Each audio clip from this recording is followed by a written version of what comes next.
All right, boys, we got to hurry up. The Alabama versus Kakalaki game started. Make sure the skeleton's working. Oh, yeah.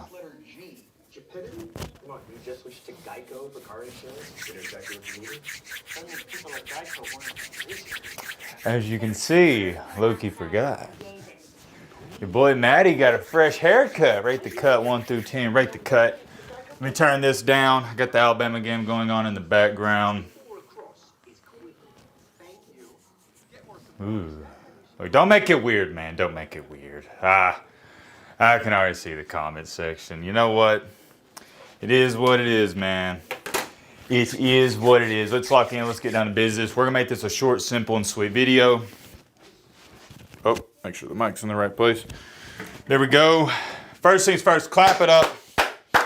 Clap it up to the Ole Miss Rebels. And the Lane Train. What a win. I did not expect Oak Kiffin to pull this one out. I'm happy for them. I was kind of rooting for them because they were the underdogs, right? I think they were on the road. But man, oh man. But this game just wrapping up. You know what my first and immediate reaction is? John Mateer. I'm not going to say he sucks because he doesn't suck. Let's not overreact. But man, he sucked it up on those last couple of drives. What in the world was that? Man. Mateer. It's not looking good, brother. It's not looking good. I don't want to overreact because it is one game, but golly, I can't get over how abysmal he looked. He looked like the second coming of Arch Manning against Ole Miss and the Lane Train. It was that bad as Alabama was just letting South Carolina march down the field. We got a dogfight. It's probably going to come down to a wire. This game's going to be close. But that's besides the point. Sorry, let me lock in, get down in business. Hurry up and do this. Lane Kiffin, Ole Miss, new game, different story. However, the defense, hold on. I'll give a nice little golf clap to old Pete Golden.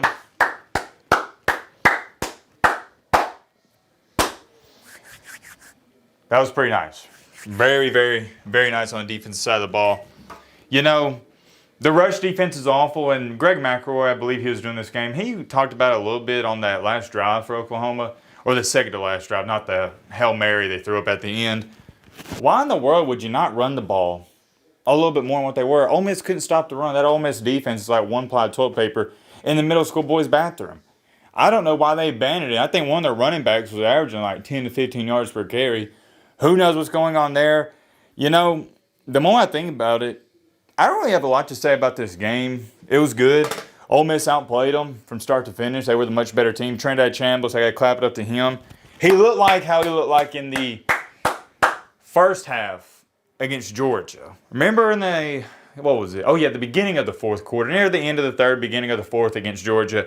He had wide open guys, but he was missing them. Not in this one. He was insanely accurate. Great performance. I'm really curious to see his final stats.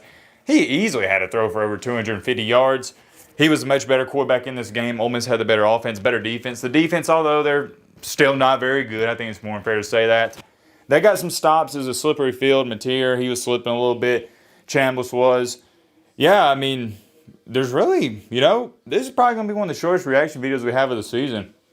There wasn't any game-changing turnovers, anything like that. So, yeah, let's get into the box score, shall we? I will see you guys in just a second. All right, there we have it. Pull this up a little bit closer. Trindad Chambliss on the night. I did not know he threw it this many times. 24 for 44. Not the best completion percentage you're ever going to see. Not bad, though. 314 yards. That is a lot against this OU defense. I think Oklahoma has, well, I thought, maybe I got to reevaluate it. Easily a top, we'll say, 10 defense in the nation. Maybe not so much after that. 1 touchdown, 0 INTs. Scrambling, though, this was the difference maker. Actually, let's just go, yeah, we'll box this up and go 12 carries for. He had 53 rushing yards. 53 rush yards. On the ground, I know he got a couple of third downs. We'll put the third down conversion in just a second. He was lethal. I do have one complaint, though, with the Kiffinator. Why in the world was he putting Austin Simmons in the game? It's like, all right, if the offense is struggling a little bit, I get it. but they weren't. And you take away the dual threat ability. He was putting them in there on the goal line situations. You know, there was the 2-point conversion play. You take away the dual threat ability, sure. I don't know. I was trying to give him a benefit of the doubt and say, well, maybe Simmons is the better passer. But after what I saw tonight, nah, I mean, he's just fine. He was pretty accurate. I know that says otherwise, but he made some big-time throws. I just like the dual threat ability when you're down there near the goal line in the red zone. I don't know why they did that, but it doesn't matter. You won the game. If you lose, it's all we're talking about. But since you won, it's whatever. Let's not do that again. I don't know why they did that. Oklahoma, John Mateer, not so good. 17 for 31. Not great, kind of like Chambliss. 223 and 1 touchdown, 0 INTs.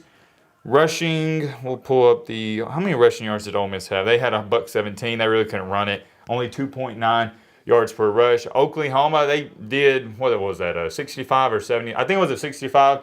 Outside of that 65-yarder, not a ton of success, a little bit here and there. Mateer, he had some sacks, but he had 13 carries, 17 yards. Let's pull up the team stats, shall we? Oklahoma, 14 first down. 4 for 14 on third down conversions. Not good. Ole Miss, 9 for 21. That is a lot of third down attempts. 21. Yeah, 2 for 3 on fourth downs. Ole Miss had 430 total yards. Oklahoma had 359. And the only turnover in this game was by Oklahoma. Oh, yeah, that was, my apologies earlier. So, yeah, it wasn't any drastic turnovers. That was a key one because it seemed like Oklahoma was about to get some momentum. Who was the punt returner? That speedster, the track star, the wide receiver. He had the ball at like the 50-yard line, and boom, the Ole Miss defender comes in, knocks it free. Ole Miss gets the ball back.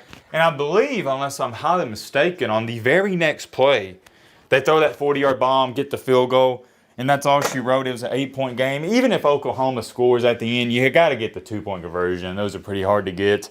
You know, Ole Miss really impressed me.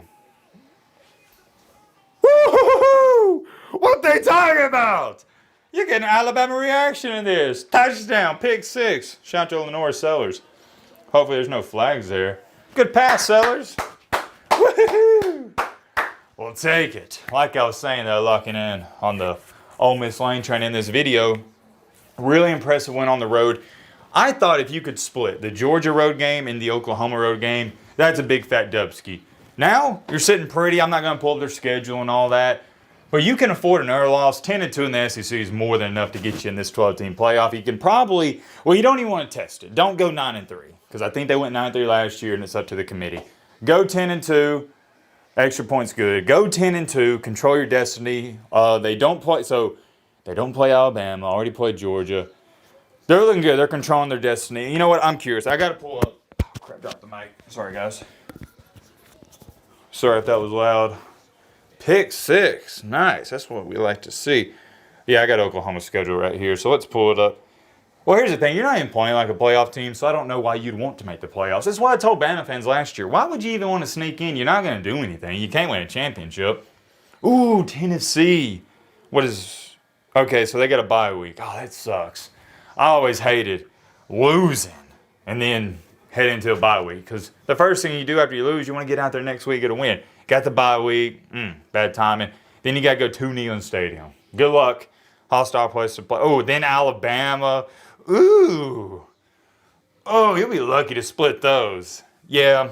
Then you got Missouri. They're not a great team. They're pretty good, though. Then you got LSU. Not looking good, Chief. Not looking good. For Ole Miss, I got to pull it up, dude. I'm just curious. I got to pull it up. We're right here. It's not going to be a long video anyways. You got South Kakalaki. That's you should win that one at home. The Citadel, whatever, Florida, they say. Oh, Mississippi. Oh, dude. They don't even play a ranked team from here on out. Yeah, Ole Miss, you are sitting pretty. Will Kiffin make the playoffs? I guess I have to wait and see. Many more things I could say. I got to watch this Bama game. I'm not going to lie. I feel good. I like the cut. It feels good. Smooth. Let me know that time.